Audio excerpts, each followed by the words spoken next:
નમસ્કાર. આજે આપણે જોઈશું સ્વાધ્યાય 1.6. સ્વાધ્યાય 1.6માં પ્રશ્ન 1 છે ખાલી જગ્યાઓ પૂરો. પહેલી છે આપણને ગણ આપ્યો છે 1 2 3 4 1 થી શરૂ થઈને અનંત સુધીની સંખ્યાઓ માટે અહીં આ ગણ મળશે આપણને પ્રાકૃતિક સંખ્યાનો ગણ. એટલે પહેલામાં આન્સર આવશે પ્રાકૃતિક સંખ્યાઓ. ચાલો બીજું 0 1 2 3 4 અને અનંત સુધી શૂન્યથી શરૂ થાય છે માટે આ સંખ્યાઓ છે પૂર્ણ સંખ્યાઓ. માટે અહીં લખીશું પૂર્ણ સંખ્યાનો ગણ. ત્રીજી બ્લેન્ક છે ખાલી જગ્યા સંખ્યાઓને ગણતરીની સંખ્યાઓ પણ કહે છે. તો પ્રાકૃતિક સંખ્યાઓને ગણતરી સંખ્યાઓ. ચોથો સવાલ છે ખાલી જગ્યાએ પૂર્ણ સંખ્યા છે પણ પ્રાકૃતિક સંખ્યા નથી. આપણે અત્યારે જ ખાલી જગ્યામાં જોયું છે કે પ્રાકૃતિક સંખ્યામાં શૂન્ય નથી પરંતુ પૂર્ણ સંખ્યામાં શૂન્ય છે. માટે અહીં આપણો જવાબ આવશે શૂન્ય. શૂન્ય એ પૂર્ણ સંખ્યા છે પણ પ્રાકૃતિક સંખ્યા નથી. પાંચમો સવાલ છે ઋણ 1 અને 2 ની વચ્ચે ખાલી જગ્યા સમય સંખ્યાઓ છે. આપણે સંખ્યા રેખા પર જોઈએ, આપણે પૂર્ણાંક સંખ્યાઓ લખીએ છીએ સંખ્યા રેખા પર. તો ઋણ 1 પછી લખીશું 0 1 અને 2. તો ઋણ 1 અને 2 ની વચ્ચે 0 અને 1 જ આવશે. પરંતુ તે બેની વચમાં પણ દશાંશ અપૂર્ણાંક, મિશ્ર અપૂર્ણાંક, અપૂર્ણાંકો વગેરે ઘણી બધી સંખ્યાઓ આવેલી છે. માટે અહીં લખાશે ઋણ 1 અને 2 વચ્ચે અસંખ્ય સંખ્યાઓ આવેલી છે. ચાલો 1.2/5 ને સંખ્યા રેખા ઉપર દર્શાવવા 1 અને 2 વચ્ચે ખાલી જગ્યા સરખા ભાગ પાડીશું. તો આપણે અહીં જોવાનું છે છેદમાં કેટલા લખ્યા છે. છેદમાં લખ્યા છે 5. માટે 1 અને 2 ની વચ્ચે સરખા 5 ભાગ પાડીશું. હવે જોઈએ ઋણ 6/7 ની વિરોધી સંખ્યા ખાલી જગ્યા છે. વિરોધી સંખ્યા કહ્યું છે માટે નિશાની બદલવાની છે. તો ઋણની નિશાની છે માટે આપણે ધન 6/7. હવે જોઈએ ઋણ 3/4 ની વ્યસ્ત સંખ્યા ખાલી જગ્યા છે. વ્યસ્ત સંખ્યામાં અંશ અને છેદ ઉલટાવવાનો છે. માટે ઋણ નિશાની જેમ છે એમ જ રહેશે. ઋણ 3/4 છે તો ઋણ 4/3 એની વ્યસ્ત સંખ્યા છે. ચાલો હવે જોઈએ 9મી ખાલી જગ્યા. 9મી ખાલી જગ્યામાં લખ્યું છે ખાલી જગ્યાની વ્યસ્ત સંખ્યાનું અસ્તિત્વ નથી. તો આપણે ભાગાકાર જ્યારે કરતા હતા ભાગાકારની ક્રિયા ત્યારે મેં તમને કહ્યું હતું કે શૂન્યની વ્યસ્ત સંખ્યાનું અસ્તિત્વ નથી, જે વ્યાખ્યાયિત જ નથી. કારણ કે શૂન્યના છેદમાં કંઈ નથી, આપણે 1 લખીએ છીએ. તો હવે એની વ્યસ્ત સંખ્યા કરીશું તો આપણને મળશે 1/0, જે સંખ્યા શક્ય નથી, એ વ્યાખ્યાયિત નથી. માટે અહીં આપણે કહી શકીએ કે શૂન્યની વ્યસ્ત સંખ્યાનું અસ્તિત્વ નથી. હવે 1ની વિરોધીની વ્યસ્ત સંખ્યા ખાલી જગ્યા છે. તો આપણે જોઈએ કે 1ની વિરોધી સંખ્યા ઋણ 1 મળશે. હવે એની વ્યસ્ત સંખ્યા 1/1 છે. એની વ્યસ્ત સંખ્યા લખીશું તો 1/ઋણ 1. ઋણ નિશાની આપણે અંશ અને છેદ ગમે ત્યાં લખી શકીએ છીએ. તો હું લખીશ ઋણ 1. માટે 1ની વિરોધીની વ્યસ્ત સંખ્યા મળશે ઋણ 1. ચાલો નેક્સ્ટ. પરસ્પર 2 વિરોધી સમય સંખ્યાઓનો સરવાળો ખાલી જગ્યા થાય. 2 વિરોધી સમય સંખ્યાઓ છે. વિરોધી સમય સંખ્યાઓનો સરવાળો જો ખ્યાલ ન આવે તો આપણે કોઈ પણ સંખ્યા ધારી લેવાની. ધારો કે હું અહીં લઉં છું 4 અને એવીની વિરોધી સંખ્યા છે ઋણ 4. હવે એનો સરવાળો કરવાનો છે. તો હું કરીશ એનો સરવાળો. ચાલો બ્રેકેટ ઓપન કરીશું તો બંને એકબીજાની વિરોધી સંખ્યાઓ છે, પ્લસ માઇનસ માઇનસ. તો આપણને જવાબ મળશે 0. માટે 2 વિરોધી સંખ્યાઓનો સરવાળો હંમેશા મળે છે 0. ચાલો પરસ્પર 2 વ્યસ્ત સંખ્યાઓનો ગુણાકાર ખાલી જગ્યા થાય. અહીં પણ આપણે 2 સંખ્યાઓ ધારી લઈએ. 4/5 અને એની વ્યસ્ત સંખ્યા 5/4. હવે એનો ગુણાકાર. અંશ અને છેદમાં સરખા અવયવ છે. 4 છીકાઈ ગયા, 5 પણ છીકાઈ ગયા, કંઈ નથી તો 1. ગુણાકારની તટસ્થ સંખ્યા 1. માટે 2 વ્યસ્ત સમય સંખ્યાઓનો ગુણાકાર હંમેશા મળશે 1. ચાલો ખાલી જગ્યા અને ખાલી જગ્યાની વ્યસ્ત સંખ્યા એની એ જ સંખ્યા છે. તો આમાં આવશે 1 અને ઋણ 1. કારણ કે આ બંને સંખ્યાની વ્યસ્ત સંખ્યા આપણને આ જ મળે છે. જેનો છેદ 5 અને અંશ ઋણ 3 હોય તેવી સમય સંખ્યા ખાલી જગ્યા છે. અંશ આપણને આપ્યો છે ઋણ 3. તો અહીં લખીશું ઋણ 3. છેદ આપ્યો છે 5 તો લખાશે છેદમાં 5. સંખ્યા મળી ઋણ 3/5. ગુણાકાર વિશે તટસ્થ સંખ્યા છે 1 અને સરવાળા વિશે તટસ્થ સંખ્યા છે 0.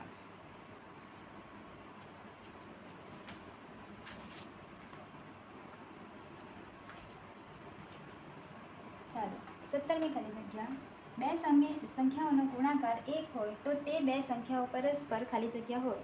આપણને ગુણાકાર 1 આપ્યો છે, મતલબ કે તે બંને સંખ્યાઓ પરસ્પર એકબીજાની વ્યસ્ત સંખ્યાઓ હશે. માટે પહેલાનો આન્સર આવશે વ્યસ્ત સંખ્યાઓ.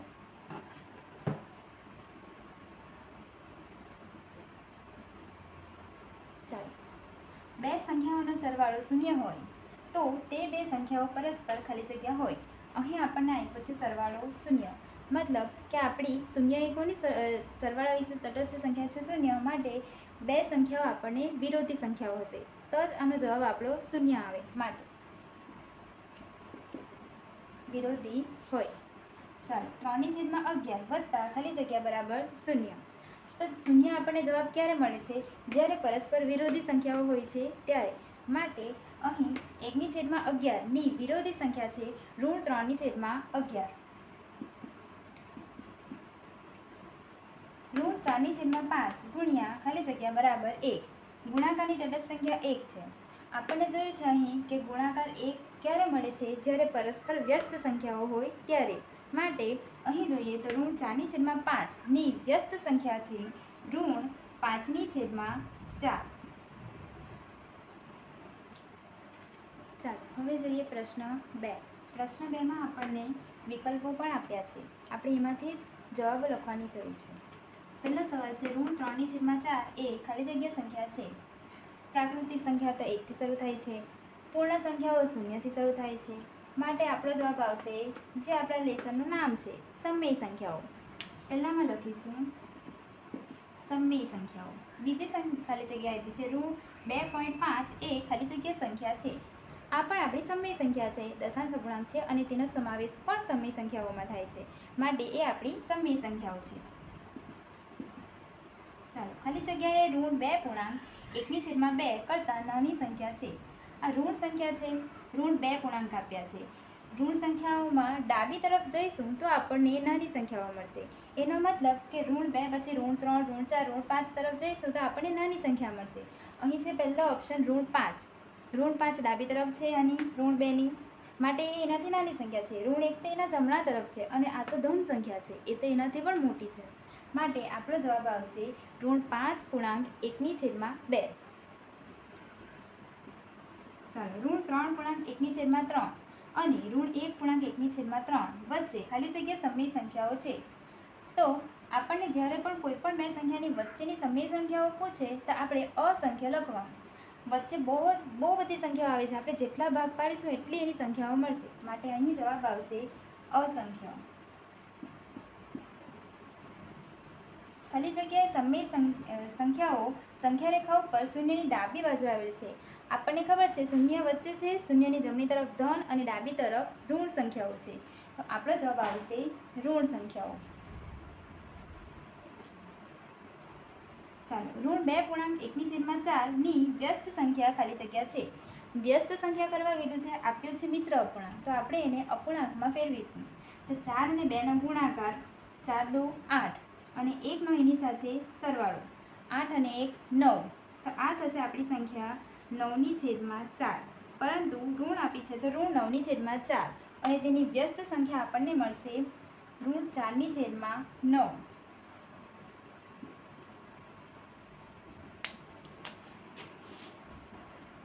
હવે જોઈએ 7મી ખાલી જગ્યા. 7મી ખાલી જગ્યામાં કહ્યું છે 0.6 ને પીના છેદમાં ક્યુ સ્વરૂપમાં ખાલી જગ્યા લખાય. પીના છેદમાં ક્યુ સ્વરૂપ એટલે કે અંશ અને છેદમાં બંનેમાં કંઈક ને કંઈક લખેલું હોવું જોઈએ. પીના છેદમાં ક્યુ કહ્યું છે 0.6. 0.6 ને આપણે લખીશું તો 6 લખાશે. પોઈન્ટ પછી એક અંક છે માટે છેદમાં લખીશું આપણે 10. તો 6/10. આપણો જવાબ છે 6/10. ચાલો, બીજી સંખ્યા. શૂન્યને પીના છેદમાં ક્યુ સ્વરૂપમાં ખાલી જગ્યા લખાય. શૂન્ય છે એના છેદમાં કંઈ નથી, એક તો આપણે લખી જ શકીએ. માટે આપણો જવાબ આવશે 0/1. 1/4 અને 1/2 વચ્ચેની સમય સંખ્યાઓ ખાલી જગ્યા છે. સમય સંખ્યા ખાલી જગ્યા છે. તો વચ્ચેની સમય સંખ્યા કયું છે? તો આપણે એકદમ વચ્ચે તો અસંખ્ય સંખ્યાઓ છે સમય, પણ આ ત્રણમાંથી કઈ એની વચ્ચેની સમય સંખ્યા છે તે આપણે જોઈશું. તો આપણે અહીં જોઈએ તો આ 2/4 છે. માટે અહીં આપણે છેદ 4 કરવાનો પહેલાં તો પ્રયત્ન કરીએ. માટે આ 1/2 હું 2 થી ગુણીશ. તો અંશ અને છેદમાં 2 થી ગુણતા મને મળે છે 1 દુ 2 અને 2 દુ 4, 1/4 અને 2/4. હવે એની વચ્ચે 3/4 તો આવશે નહીં, 5/4 પણ એની વચ્ચે આવશે નહીં, એ તો દૂર રહી જવાના. 2/4 પછી આવશે 3/4 અને 5/4. માટે આપણો જવાબ આવશે 3/8. જો તમારે ચકાસવો હોય તો આ બંનેના છેદ 8 લાવીને જુઓ, તમારો જવાબ આવી જશે 3/8. ઋણ 3.1 વત્તા 3.1 બરાબર ખાલી જગ્યા. આ બંને સંખ્યાઓ એકબીજાની વિરોધી સંખ્યાઓ છે, માટે બે વિરોધી સંખ્યાઓનો સરવાળો હંમેશા શૂન્ય મળે. ઋણ 5/9 ગુણ્યા ઋણ 9/5. આ બંને સંખ્યાઓ એકબીજાની વ્યસ્ત સંખ્યાઓ છે, માટે બે વ્યસ્ત સંખ્યાનો ગુણાકાર હંમેશા આપણને 1 મળે છે. હવે જોઈએ બે સમય સંખ્યાઓનો ગુણાકાર ખાલી જગ્યા સંખ્યા જ હોય તો બે સમય સંખ્યાઓનો ગુણાકાર હંમેશા આપણને સમય સંખ્યા જ મળશે. ચાલો, કોઈ પણ ધન સમય સંખ્યાઓનો વ્યસ્ત ખાલી જગ્યા જ હોય. આપણે ધન સંખ્યા છે, વિરોધી સંખ્યામાં આપણે નિશાની બદલીએ છીએ, પણ વ્યસ્ત સંખ્યામાં તો આપણે ખાલી એના અંશ અને છેદની ફેરબદલી કરીએ છીએ. માટે ધન સંખ્યા છે તો આપણને જવાબ મળશે ધન સંખ્યા જ, ધન જ હોય. જોઈએ 14 ખાલી જગ્યા ગુણ્યા ઋણ 5.3 બરાબર 1. તો અહીંયા આપણને આપ્યું છે ગુણાકાર 1, માટે આપેલી સંખ્યાની વ્યસ્ત સંખ્યા આપણો જવાબ આવશે. આપેલા છે મિશ્ર અપૂર્ણાંક, આપણે એને વ્યસ્ત અપૂર્ણાંકમાં કન્વર્ટ કરવા માટે એને ફેરવીશું. તો છેદ અને પૂર્ણાંક સંખ્યાનો ગુણાકાર 4×5 = 20, 20 અને ઉપર જે અંશ છે એને સરવાળો, તો 20 અને 3 23, 23ના છેદમાં 4. આ આપણને મળશે એનો સમઅપૂર્ણાંક. હવે એની વ્યસ્ત સંખ્યા જોઈએ તો એ છે આ રહી ઋણ 4/23. ચાલો, ઋણ 1નો વ્યસ્ત ખાલી જગ્યા છે, ઋણ 1ના છેદમાં 1 છે, એનો વ્યસ્ત કરીશું તો પણ ઋણ 1 મળશે. ઋણ 1ની વ્યસ્ત સંખ્યા ઋણ 1. ચાલો, હવે જોઈએ પ્રશ્ન 3. પ્રશ્ન 3 છે એમાં પણ આપણને ખાલી જગ્યાઓ આપી છે. ખાલી જગ્યામાં પહેલી ખાલી જગ્યા છે કે ઋણ 3.4/5 એ ખાલી જગ્યા સંખ્યા છે. અહીં આપણને ઓપ્શનમાં આપ્યા છે પૂર્ણ, પ્રાકૃતિક, પૂર્ણાંક અને સમય. પૂર્ણ અને પ્રાકૃતિક તો સંખ્યા છે નહીં, આ મિશ્ર અપૂર્ણાંક છે જે આવે છે સમય સંખ્યાઓમાં. તો આપણો જવાબ આવશે સમય સંખ્યા. 8/5 એ ખાલી જગ્યા સંખ્યાઓની વચ્ચે આવે છે. તો આપણે ધ્યાનથી જોઈએ તો 8/5 એ અશુદ્ધ અપૂર્ણાંક છે, કારણ કે એનો અંશ મોટો છે. એના 5 કરતાં 8 મોટા છે, અંશ મોટો છે.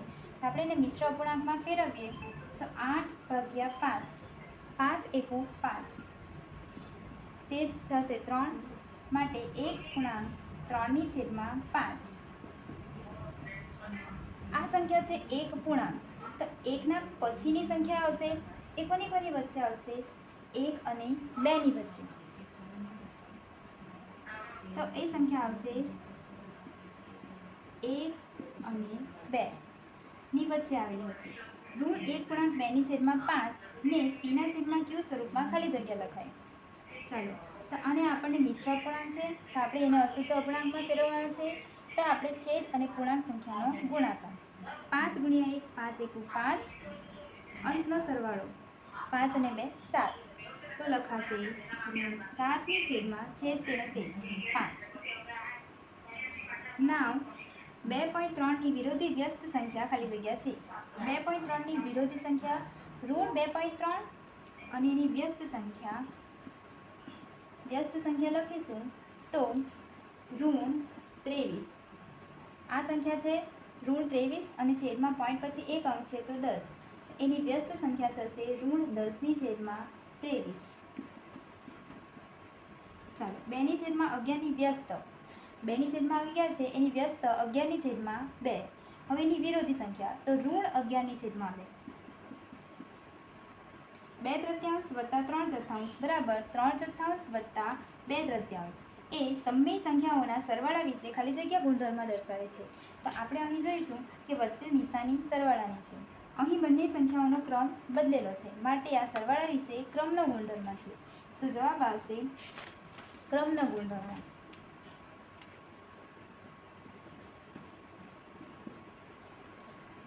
ચાલો, પ્રશ્ન 3ની 7મી ખાલી જગ્યા. સાતમી ખાલી જગ્યામાં આપ્યું છે 20 ગુણ્યા ઋણ 1/20. ગુણાકાર છે, અંશ અને છેદમાં સરખા અવયવો આપણે કેન્સલ કરીશું. તો 20 અને 20 કેન્સલ, બચ્યા છે ઋણી. બે નવમાંશ અને ખાલી જગ્યા પરસ્પર વ્યસ્ત સંખ્યાઓ છે. તો બે નવમાંશની વ્યસ્ત સંખ્યા છે 9/2. 1 ઓછા 3/4 બરાબર ખાલી જગ્યા. આપણે જોયું તે રીતે એકને અહીં છેદ સરખા કરવા માટે હું એકને 4 વડે ગુણીશ. તો એકને 4/4 વડે ગુણતા મળશે 4/4. હવે એમાંથી બાદ કરવાના છે 3/4. માટે 1માંથી 3 જશે તો 4માંથી 3 જશે તો 1/4. આપણને જવાબ મળ્યો 1/4. ચાલો, ઋણ 3/4 વત્તા ઋણ 3/4 બંને અપૂર્ણાંકો સમાન છે, તેનો સરવાળો છે. બંનેના નિશાની પણ સરખી છે તો સરવાળો થશે. 3 અને 3 6. તો ઋણ 6/4. 0.1 નો વ્યસ્ત ખાલી જગ્યા છે. 0.1 એને આપણે લખી શકીએ 1/10. હવે એની વ્યસ્ત સંખ્યા છે 10. છેદમાં 1 ની લખીએ તો કઈ ફરક પડવાનો છે, એ છે જ. 0.01 નો વ્યસ્ત ખાલી જગ્યા છે. તો 0.01 પોઈન્ટ પછી 2 અંક છે, માટે લખાશે 1/100 અને એની વ્યસ્ત સંખ્યા મળશે 100/1. આપણો જવાબ આવશે 100. ચાલો હવે જોઈએ પ્રશ્ન 5. પ્રશ્ન 5માં આપ્યા છે ખરા ખોટા. ખરા ખોટા હવે જોઈએ તો ઋણ 1/2 ની વિરોધીની વ્યસ્ત સંખ્યા 2 છે. તો ઋણ 1/2 એની વિરોધી સંખ્યા મળશે 1/2. 1/2 છે એટલે મીન્સ કે 1/2 એના વ્યસ્ત એટલે એને અંશ અને છેદને ઉલટાવીશું તો આપણને મળશે 2. હા, ખરું છે તો ખરું. 0.25 ને પીના છેદમાં ક્યુ સ્વરૂપમાં 25/10 લખાય. અહીં પોઈન્ટ પછી આપણને બે સંખ્યાઓ આપી છે, માટે છેદમાં 100 હોવા જોઈએ. અહીં આપ્યા છે 10, માટે આ વિધાન ખોટું છે. ચાલો, 5.3/4 ની વ્યસ્ત સંખ્યા ઋણ 5.3/4 છે. અહીં તો વ્યસ્ત સંખ્યાની વાત કરી છે ને એ લોકોએ નિશાની બદલી છે, તો એ તો વિરોધી સંખ્યા મળી, માટે આ વિધાન ખોટું છે. ઋણ 2.1/2 કરતાં ઋણ 3.1/2 એ મોટી સંખ્યા છે. આપણે જે રીતે સંખ્યા રેખા ઉપર ડાબી તરફ જઈશું તેમ આપણને નાની સંખ્યાઓ મળશે. તો ઋણ 2 પછી ઋણ 3 પર આપણે જઈશું તો નાની સંખ્યા મળશે. અહીં લખ્યું છે મોટી સંખ્યા, માટે આ વિધાન પણ ખોટું છે. 3.2/7 માં પૂર્ણાંક 3 છે. તો હા, આમાં પૂર્ણાંક છે આપણને આપ્યો 3. ખરું. 4/9 ગુણ્યા 4/9 બરાબર 1. અહીં અંશ અને છેદ સરખા છે. ઉડવાનું કંઈ નથી આમાંથી, અવયવ કોઈ સરખા જ નથી. 4 × 16 અને 9 × 9 81. આનો જવાબ આવશે 16/81, પણ અહીં આપ્યા છે 1, માટે વિધાન ખોટું છે.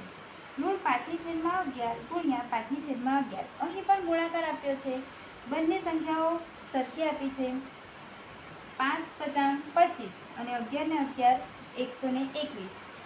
ઓછા વત્તા ઓછા, તો આપણો જવાબ તો આવવો જોઈએ ઋણ 25/121. અહીં આપ્યા છે ઋણી, માટે વિધાન ખોટું છે. ઋણ 6.1/4 એ 5 અને 6 વચ્ચે આવેલી સંખ્યા છે.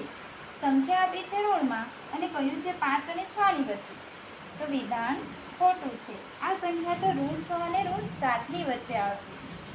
9. ધન સમની સંખ્યાઓ સંખ્યા રેખા ઉપર શૂન્યની જમણી બાજુ આવેલી છે. તો હા, શૂન્યની જમણી તરફ ધન સમની સંખ્યાઓ છે. ચાલો, અહીં આપણને ગુણાકારમાં સંખ્યાઓ આપી છે મિશ્ર સંખ્યા અને શૂન્ય. કોઈ પણ સંખ્યાનો શૂન્ય સાથે ગુણાકાર કરીશું તો જવાબ મળશે 0, માટે વિધાન સાચું છે. Thank you.